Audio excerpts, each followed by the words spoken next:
When Sarah Settlin's disabled daughter died at a young age, she wanted to do something to help other children with disabilities.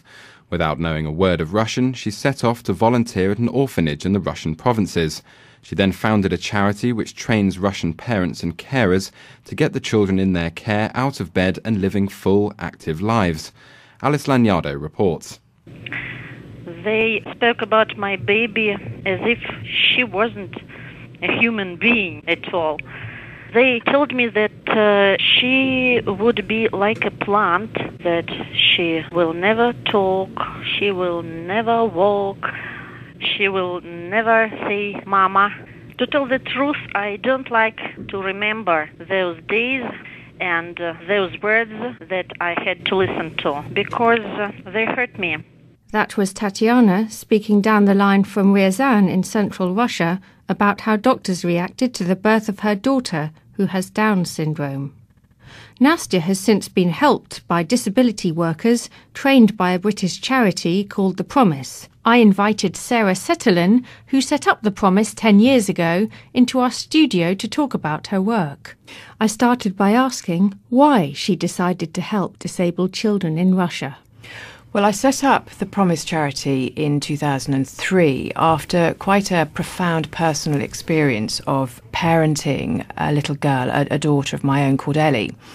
And Ellie was very multiply and profoundly disabled, and she really thrust me into a completely different planet, really, in terms of having to understand disability, also the attitudes of the rest of society towards disability. And it was a real wake-up for me about how that was.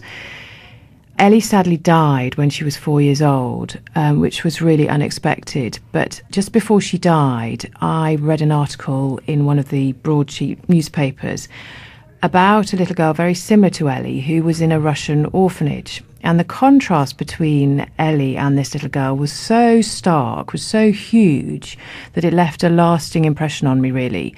This little girl was about the same age as Ellie. She was in her cot all day, all night. She was never picked up, held, loved, anything.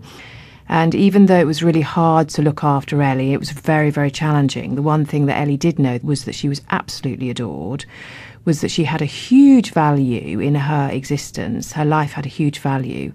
And that the contrast was just overpowering. So when Ellie died, I couldn't quite get rid of this memory of this article. And I realised that actually, in order for me to get on with the rest of my life, I needed to put this to rest. So I went out to Russia and I volunteered in a baby home, which is an orphanage that looks after children between the ages of 0 and 4, for about 2 months. And it was incredibly illuminating. Had you been to Russia before? No, I'd never been to Russia. So it was culturally interesting and challenging. And you didn't speak Russian either? And I didn't speak Russian, no. After 2 months, I came back with an amazingly wonderful smattering of 3-year-old pidgin Russian. What I found, what I experienced there was how the attitude towards disability there was not dissimilar to the one here in the UK about 50 years ago. Very prejudiced for understandable reasons. You know, when there is no understanding, core understanding about an issue, it can be very easily sidelined. And particularly in orphanages, any child with a disability was set aside, really. They were fed separately. All the things now that we know are not helpful to disabled children, that inclusion is really the way forward. This was not happening.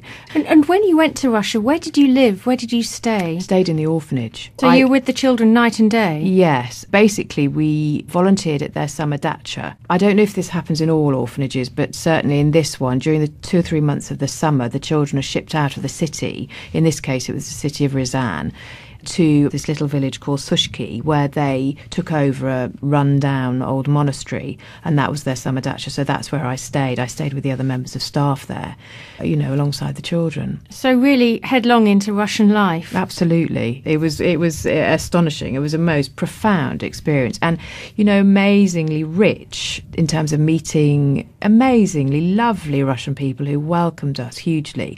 but also from my personal background about witnessing disabled children and how they're looked after, it was very shocking and it was quite hard. And then what I learned while I was out there was what would happen to these children when they left the baby home at 3 or 4 years of age. And I think that really brought me up short, because if the children are disabled, they're then classified. And most of these categories would mean that the children would never be able to vote, drive a car, get married. And if they were unable to walk, they would then be put into an orphanage for profoundly disabled children and would be in bed for the rest of their lives. And I think that was what really stirred me very deeply, to say this is not okay, that I feel, I don't know what it was, but I felt that I had something that I was able to offer. What I had that I was able to offer came to me in one go. One day when I was walking along the side of this road to get some tomatoes for my lunch, and I remember it very clearly, I had this complete vision of training the carers in the orphanage in a particular type of early intervention education system called Portage, which is very available in the UK, in every borough in the UK. Can you explain what that is in easy to understand language? Portage has been specially designed to support children who are not developing as quickly as their peers. And what it does is it breaks down all the usual developmental milestones. So, for example, a child developing normally, you would expect them to sit up at 6 months. Portage breaks down all of those milestones into tiny subsections. So they inch forward, moment by moment, inch by inch towards their goal. The results are absolutely astounding. They are incredibly powerful over here, but in Russia, for the children who have never had this kind of input, it's been astonishing. Now, Sarah, there are a lot of sad stories about Russian orphanages, but you found that some have taken up the challenge and have made some major changes and are now treating disabled children in a different way. Yeah, that's right. The baby home that I went and volunteered in, the Rizan baby home, now all the disabled children in the baby home receive Portage. The future of these children is also being dramatically changed. Some of them are being adopted where they would never have been adopted before. Well, I suppose as well, adoptive parents will be more inclined to want to adopt a child who seems to be developing better with this kind of help, instead of a disabled child who's just been left to their own devices. I think that's right, but also I think that some of the children had been disabled by the system, by not getting the one-to-one care that a child in a family would get. So as soon as a Portage worker came along to give them that, they suddenly came alive again. Once we had set the project up in the baby home, we then went on and set up Portage in an older orphanage, an orphanage for children with disabilities who were between the ages of 4 and 18. And this was the orphanage where children would be sent if they couldn't walk. So when we arrived there, all the children were bedbound. They had never got out of bed really, other than perhaps once a week to be bathed. They were fed in bed. They were changed in bed. They spent their entire lives in bed. No stimulation whatsoever. So they degenerate? Totally degenerate. They stopped growing. They were malnourished. They had no skills whatsoever. And it was very shocking. So we have now put in place and trained carers from that home too. All the bedbound children now are out of bed and getting daily Portage. The whole atmosphere in the orphanage has changed radically. Changing the mentality can be quite difficult when habits and thoughts are entrenched, when these children have been dismissed for so long. How did you manage to win over the people running this home? I think we started off with a very small pilot project. And we found 4 very willing carers. Their work with the children not only demonstrated to the other carers that these children were developing in leaps and bounds compared to what they used to do, but I think also these women were highly respected in the orphanage as well, and gently they started to spread their influence So Russian orphanages can change and the Russians running them can change too? Oh, absolutely. I think the other really important thing to say, though, alongside this, is that we also set up a community project.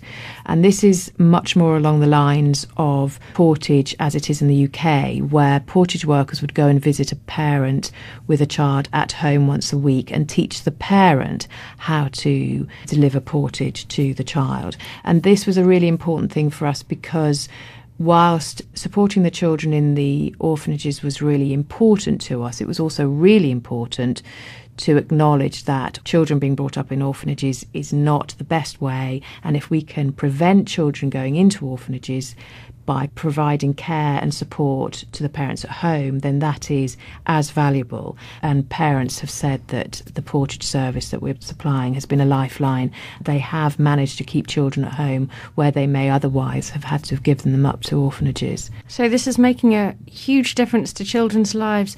In Russia, would it be an exaggeration to say that in some cases, at least, I'm thinking of the bedbound children, that it's a difference between life and death, really? I don't think that's an exaggeration at all. Unfortunately, quite a few children did die in the older orphanage, partly because actually of a loss of hope. Sarah, I understand you'd like to get the Russian community in London more involved with your projects. Is that the case? I think the Russians in London are incredibly influential, potentially, and could help us hugely, not just in fundraising, but also in influencing policy. And we would love to make a connection with them. I mean, if anybody listening to this is interested in the work that we're doing, we would love to hear from them. And how can they read about your work, Sarah? If they could go to our website, that's probably the best thing, at www.thepromise.org.uk. That's probably the best place to start. Sarah Settler ending that report by Alice Lanyardo there. You've been listening to The Voice of Russia in the heart of London.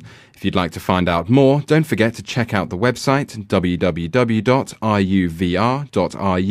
and don't hesitate to contact us by email at uk@ruvr.ru. From me, Tom Hedegaard, and the rest of the team, goodbye.